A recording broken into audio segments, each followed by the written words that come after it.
Hi guys, this is Andy, the Eternal Hammer. I'm going to be bringing you every single game from the daily event on the 29th of October. This is a classic daily event, event number 2953764. We're in round one here. We're going to be looking at the replays. Going to be moving quite quickly, so apologies if I miss anything. I'll do my best to capture as much of the information as possible. So first up, we've got Arnaria, fairly new to Classic, versus Saberlord.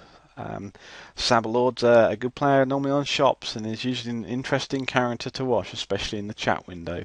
So let's get on and see if there's any interesting action in the first match of the round. So Sabers wins the die roll there. He's going to be starting first, I assume. And we're off to the town. Mishra's Factory into Chalice of the Void for 0. And there's a Seat of the Synod, the blue artifact land into Sensei's Divining Top. Wasteland leads into Thorn of Amethyst. Digging with the top. Finds a Scalding Tarn. The response from Saberlord is to play a Mana Vault and a Tellurian Academy and get down a Steel Hellkite. That seems like a bit of a beating. The Hellkite's going to be coming in next turn and using its ability to destroy the permanents on the other side of the table. And all that Armenia can do is lay out Voltaic Key. Does she have the Time Vault? No, only the Demonic Tutor, and she knows that she's beaten there, so throws the game away. So moving into game 2.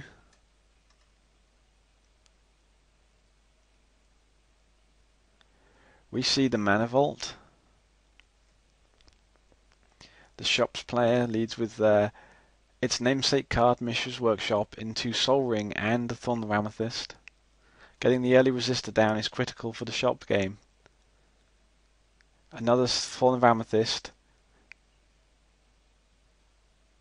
Trying to maybe counter it. No, there's no counter coming, so that's 2 thorns down on the table. And now comes the Metal Worker. The Metal Worker is going to enable Saberlord to generate a crazy amount of mana and deploy threats to the table. But his opponent is casting Demonic Tutor. Saberlord decides to start attacking the mana base and cast the Precursor. Oh, that's all over. That's double Precursor Golem. That's 6 Golem tokens, 6 3/3s, and preventing lethal to his opponent. And there we go. That's the first game over with. Next up, Cat Weasel, one of the clan members, versus Gaines Banding from Lotus Farmers. And we'll see what happens here in the Oath Mirror match.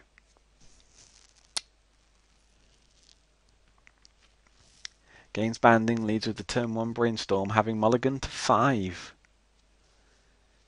Cat Weasel gets down some early mana acceleration in the form of Mana Crypt and Sol Ring, but has no land. Cat Weasel loses the die roll. And Gaines Banding goes for the Mystical Tutor, but Cat Weasel has the Mental Misstep, and it's Mental Misstepped back, enabling Gaines Banding to find the Tinker.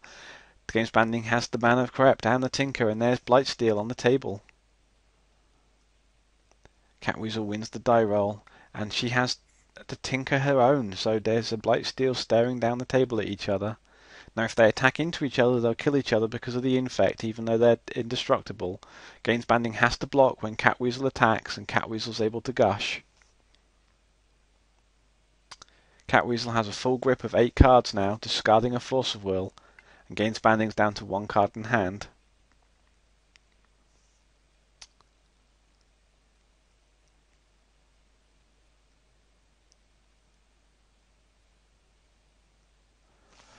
Sadly, it looks like this replay is bugged, so we're not going to know exactly what happens. But given the grip there, I would imagine that Cat Weasel wins out this one. Let's get into game 2. So indeed, Cat Weasel did win, and Gaines Banding elects to play first here. Plays a Petal, a land, and a Voltaic Key, and passes the turn. Cat Weasel lays the island. Oh, there we go. Gaines Banding's got the Time Vault. Does Cat Weasel have the answer? Cat Weasel tried to brainstorm to find the answer, but Gaines Banding had the Mental Misstep and is able to assemble the Time Vault Voltaic Key combo. Pretty brutal, very quick Vault Key combo win there. So we require the third game to split these two. Cat Weasel going to start first. Both players keep the 7. There's a Cataxian Probe and a Library of Alexandria. Gains banding, brainstorms, looking for action. Wow, Lotus Petals galore. Cat Weasel uses the library, plays a Flooded Strand, passes the turn. Gains banding, goes for the Vampiric Tutor. Cat Weasel mental missteps, banding mental missteps back. And there's the Tinker, must have been what banding was going for. Cat Weasel brainstorms, looking for an answer. There's no answer, there's the Blightsteel. Does Cat Weasel have an answer of her own? No, she's still digging, and there we go, she throws it away. That's the game, no response. Blightsteel Colossus, what a house. This was a join and drop here, so Naoto effectively gets the bye. Next up, the Maniac versus Sarbasha. Sarbasha's normally on Workshop. I'm not sure what the Maniac's on. So the Maniac wins the die roll and is into Green-White Hate off of a Razor Verge Thicket into Aether Vial. Soul Ring and a Mana Vault and a Thorn of Amethyst. The Thorn not that critical, non-creature remember, so it's not going to have that much of an impact on the Green-White Hate player, but that Relic Warder is very legitimate and very real, taking out the Soul Ring. How can Sarbasha respond here? Slash Panther. The Maniac chooses not to block. Pumps up the Vial. Gets a Ghost Quarter down. Takes out one of the lands from the shop players and brings in a Gataki to start taxing the shop player for all of their artifacts. So Sarbasha has to let the Mana Vault go to pay for the Slash Panther, but is able to sculpt in steel to replicate the Slash Panther and swing in, and these two Panthers represent a very fast clock. But we have a Worldly Tutor searching up another Leonin Relic Warder, which is going to eat one of these Slash Panthers and be able to hold off a Slash Panther on the return. And the Vial as well is set to 2 to bring this Relic Warder in. So here we go, these two Panthers are going to attack, and this Relic Warder is going to arrive and eat one of the Panthers and block the other. There we go. And now the Gataki and the Relic Warder are representing a 3-turn clock.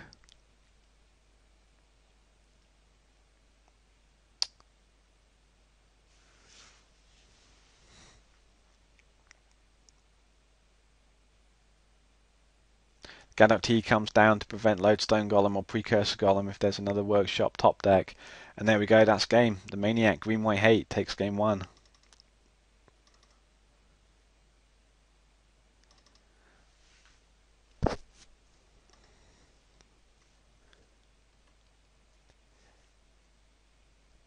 Into game 2, and we lead with Ancient Tomb into Revoker, naming Vial.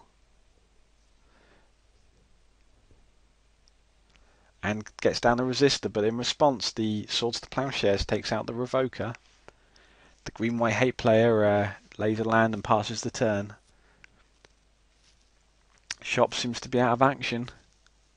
And there's a Revoker for himself. Naming Soul Ring, trying to cut off the mana, realising he's got 2 Ancient Tombs and a Resistor to play around. Revoker goes in, and another Revoker comes down, this time naming Manacrept. There really aren't that many targets for Revoker in the Workshop deck, but look at how much damage the Shop's players having to take with all of these Ancient Tombs just to get the Chalice of the Void for 2 on the table. He's down to 6 life now with 2 Revoker, and he's going to have to take damage here by looks of things to cast a Metamorph. And there we go, that's the game. So much hate, so much damage. Next up is 2 guys that we've not seen that much of in the Classic community, Uvatha and Doranoth. And we're going to lead into this match. Doranoth, I hope I'm pronouncing that right, has won the die roll.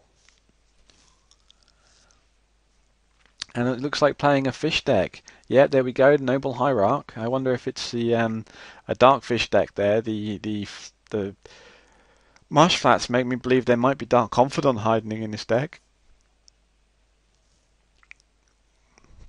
There we go. There's Dark Confidant. Hard to know what Yul Althea is playing. Looks like some sort of mono white land taxes deck, land and tax deck. The Exalted Dark Confidant swings in, and there's an Avon Mind Sensor, and then followed up by a Ghost Quarter, and the Mind Sensor preventing the white player from finding a land. And now the Vial comes down here. Demonic Tutor's available now for Duranoth. But I don't think he needs that Demonic Tutor, and there we go, the Vial's eaten by the Lendinic Relic Warder.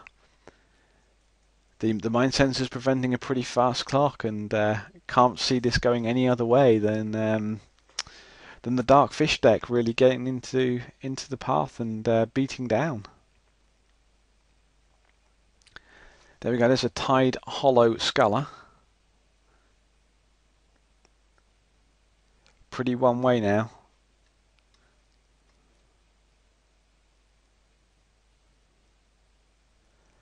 Dark Confidant's traded off the table. There we go, there's another Sculler. And that's the game.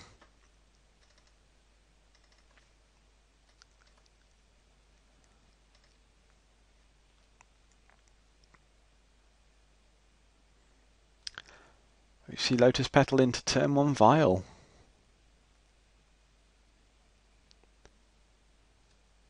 Responded to via a Noble Hierarch.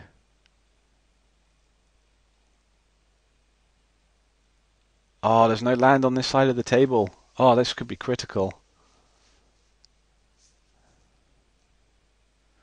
Oh, and that's really brutal. The Lion Relic Warder reads the Vial and leaves the guy with no way of getting his creatures deployed onto the table. I guess he kept a no-lander on the understanding that he had a Vial to be able to get his 2-drops down, but the Vial's been ripped away, and now the Knight of the Reliquary has joined the table. This is brutal, and it's all over. There we go, there's the concession.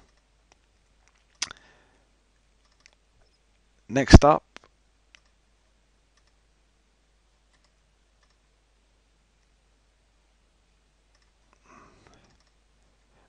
is the Visual Arts versus Blue Diamonds. Visual Arts wins the die roll. Leads with a Thoughtseize, taking out the Channel. I wonder if he's playing Channel Bam, Oath of Druids with Channel and Emrakles.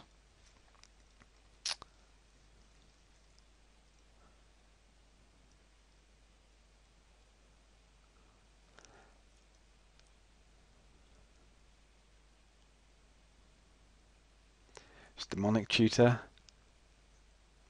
Possibly going for the Oath of Druids.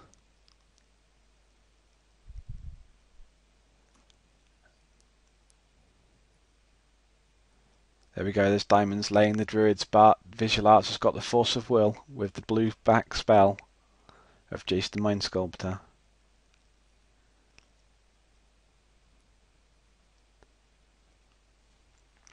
So it's draw go here with players building up mana base resource. Blue Diamond's got quite a few lands on that side of the table now. And the Oath Mirror is all about the Forbidden Orchards.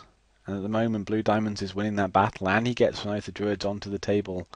Visual Arts has to respond and get rid of one of the orchards by wastelanding it. So we're down to 1 orchard each, and now we're into an orchard war.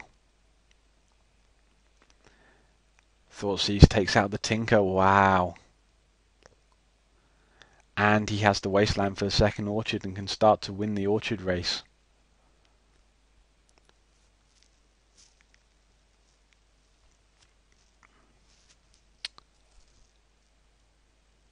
So we're battling now for the first Oath activation.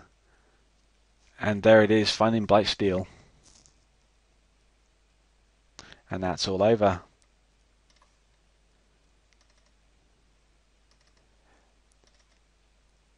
So we need to move on to game 2 here. See if Blue Diamonds can respond. Blue Diamonds starts with the Tarn into the Mana Crypt and the Mana Vault. Doesn't have the early Tinker though. And Visual Arts responds again with the Mana Vault as well. Voltaic Key. Passes the turn. Blue Diamonds Brainstorms, untaps, loses the coin flip, Demonic Tutors for the Tinker, and there's the Tinker, but there's the Force of Will with the backup. It's Force of Will though, so the Blight still gets onto the table. Visual Arts gets the voltaic key time vault combo down though.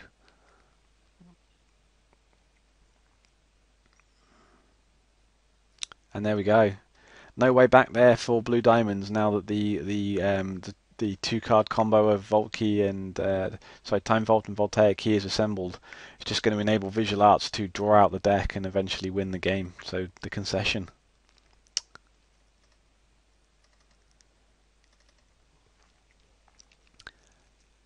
Next up is one of my co-hosts from Yagmoth Soap Opera, Whiffy Penguin, versus a Lotus Farmer Goat 314.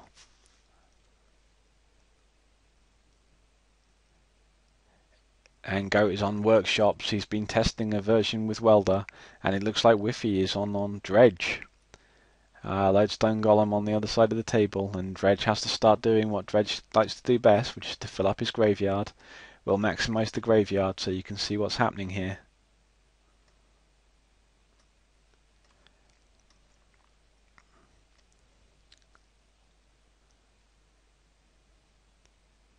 It's Wormcoil Engine and the Staff of Domination there from Goat.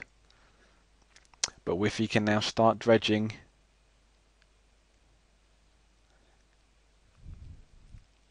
Attacks with the Mark Amoeba. Get some bridge tokens in play when the Icarid dies.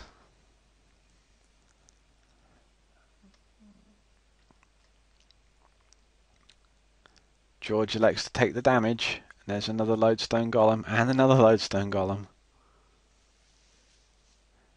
Dredges. There we go. Wow, huge amount of dredge there. Surely that's game. The Bloodghasts come into play.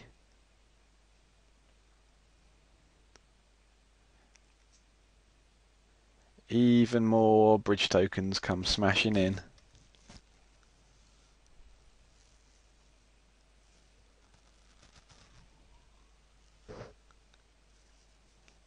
George is going to get another activation of the Bazaar.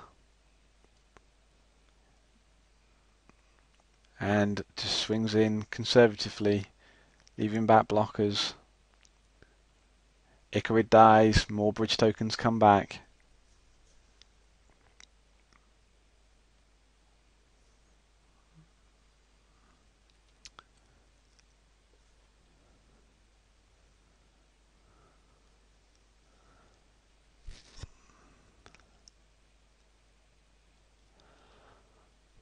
And Whiffy Penguin just swings in there with everything for an Alpha Strike. Generates some more Bridge from the Blow tokens to fend off the Workshop Golems.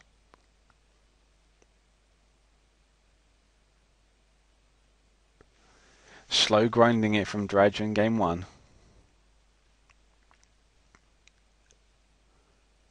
And there we go, there's too many attackers for the Shops player to deal with. And that's game 1 to Dredge.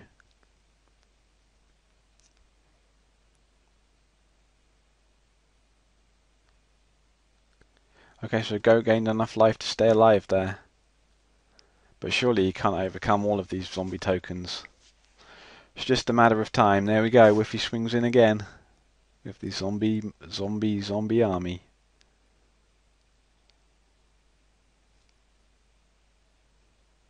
Goat blocks, and that's it, that's the game.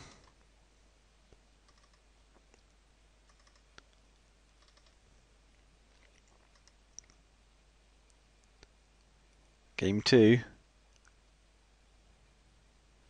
It's a quick metal worker from Goat, but George gets the Bazaar and he starts going, and there's a Grave Troll in the graveyard. There we go, Goat activates the metal worker and has Tormod's Crypt as graveyard hate and a fast beater with the Wormcoil Engine and 2 spheres to prevent George from casting spells.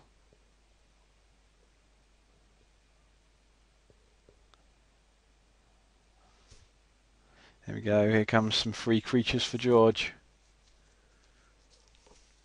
Goat swings in with the worm coil engine, gets another sphere down.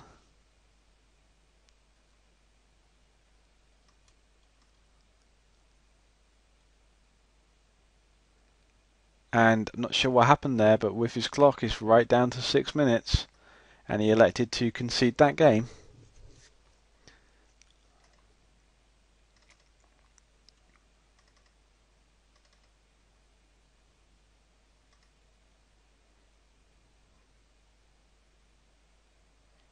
So George has the Bazaar of Baghdad. It's met with the Wasteland, which takes it down. George gets one activation off, but he doesn't get rid of any dredges, knowing that the Tormod's Crept is there, and there's another Bazaar. But again, there's another Wasteland. 2 Bazaar, 2 Wasteland. That's not good. The dredge player's library is filling up a little bit, but the Tormod's Crept's there, ready to spring its trap.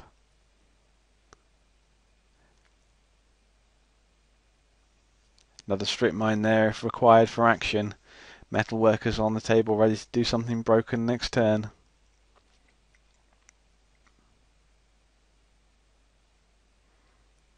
There we go. Now the Tormod's Crept exiles with his library, with his graveyard, and the metal worker is able to put down the metal worker's Staff of Domination combo. So with all these artifacts in the hand, the metal worker can generate a huge amount of mana to power up the Staff of Domination, and the staff can untap the metal worker, which can then tap again to generate more mana, and eventually the infinite mana can be used to cycle through the deck and deploy numerous threats onto the table to make it impossible for Whiffy to win the game. So well played there, Goat, moving into the next round. And finally we've got Scorpio, Master of Illusions and the Hermit Druid, but what's he bringing into battle today? He's up against clanmate the Wild Dog.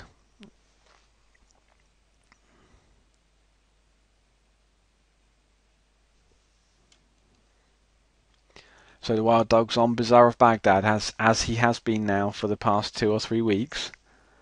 Scorpio lays Brainstorm off of a petal, then puts down a Delta.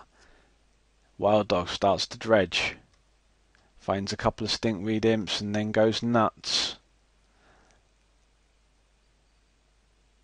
There's no Dread return yet, though. There's the Fate Stitcher unearthed to untap the Bazaar of Baghdad. Bazaar's triggered again to enable more cards to hit the bin.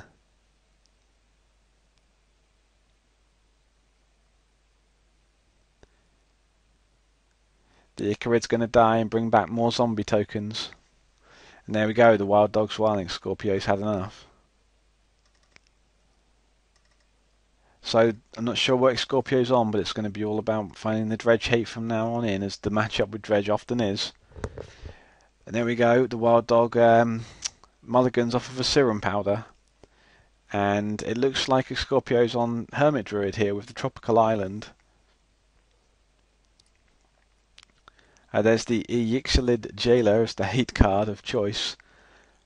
And there's a Chain of Vapor, but Scorpio has the Mental Misstep ready for it. Nevertheless, the Wild Dog starts to draw cards from the Bazaar of Baghdad and begins to fill up the library. Up the graveyard, sorry. The Jailer swings in, and Scorpio has the Wasteland there for the Bazaar. Narcomoeba's going to come down to hold off the Jailer, but no, Scorpio's got the Force of Will. Again, the Jailer crashes in and joined by his friend. These 2 Jailers now representing a pretty fast clock.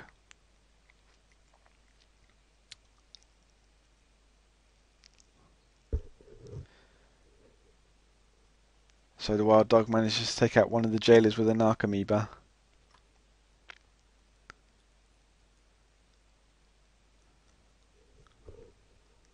Interesting to point out that Scorpio has got some very high valued foils, for example the foil Force of Will.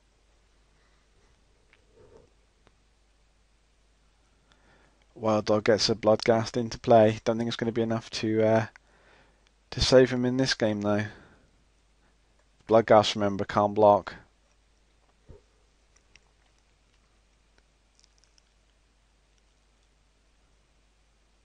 And there's Snapcaster Mage there from Scorpio.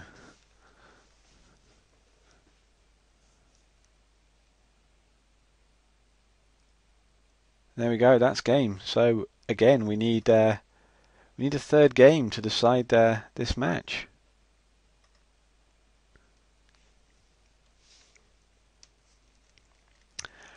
Leyline of the Void is met by Bazaar of Baghdad and a Wasteland, but rather than Wasteland in the Bazaar, he opts to play down a Soul Ring.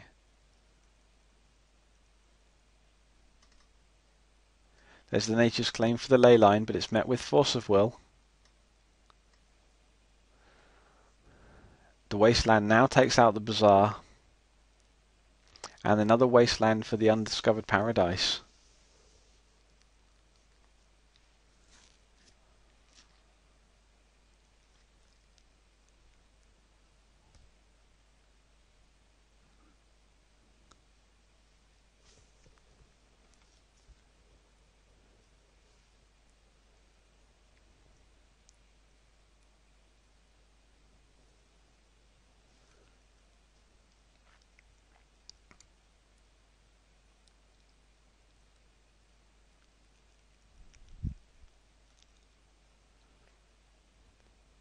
Scorpio gets down a Jailer, more hate there for the Dredge player to have to deal with.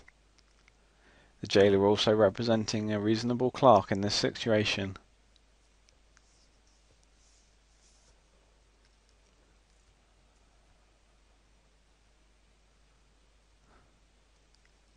Can the Jailer go all the way and do all the damage himself? So the Wild Dog is just stuck on one land. Locked out of the game with his strategy halted by the Leyline of the Void and the Ixalig Jailer, and now Scorpio can Imperial Seal, presumably for another Jailer.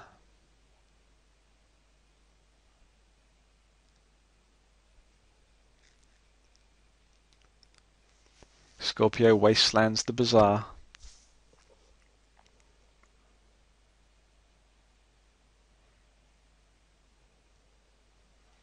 Wild Dog manages to hardcast the Thug to hold off the Jailer.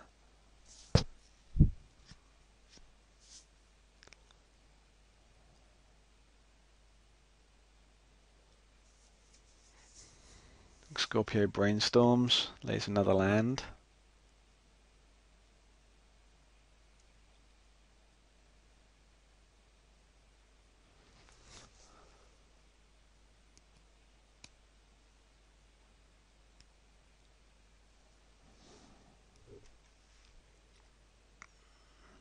Wild Dog finds a Bazaar of Baghdad and activates. Activates again. All these cards are getting exiled from the game due to the Leyline of the Void. But Scorpio is still firmly in control here with the Jailer and the Leyline. Doesn't stop the Wild Dog digging for answers.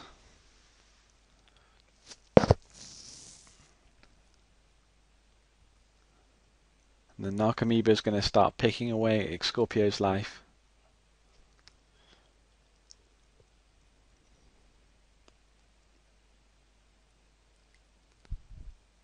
There's another Leyline of the Void.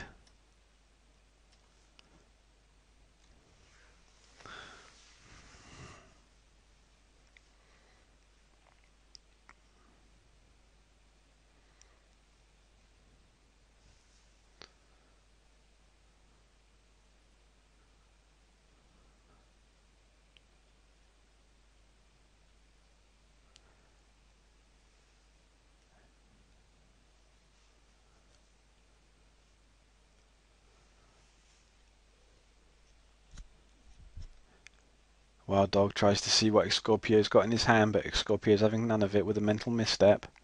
And now the Wild Dog is accruing a bit of an army of 1/1s on the other side of the table. 3-turn clock now from the Wild Dog. Still digging with the Bazaar.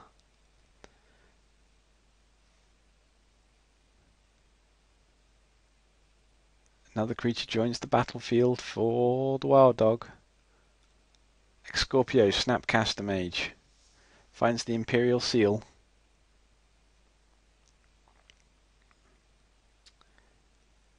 The flyers come in. Now Scorpio's down to 1 life. Swings in with the Snapcaster. Oh, Massacre, wow. That's what he Imperial Sealed for. Killing all of the creatures the Wild Dog had put into play.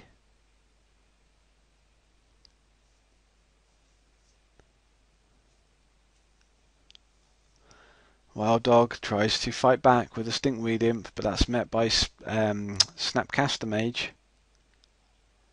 Snapcaster Maging back a Force of Will, which has to be hard cast, remember. And now the Snapcaster Mage sits on the table, protected by 2 Leyline of the Voids, and is joined by a Jailer. Surely this fast clock now is going to get the job done. But no, Wild Dog has a Firestorm, but Scorpio responds with a Spell Pierce, and Wild Dog's able to pay for that one, but Cunning Scorpio has yet another Spell Pierce. So 2 Spell Pierces to stop the Firestorm, and the Snapcaster Mage and the Jailer get through. So that's round 1, guys. See you in round 2.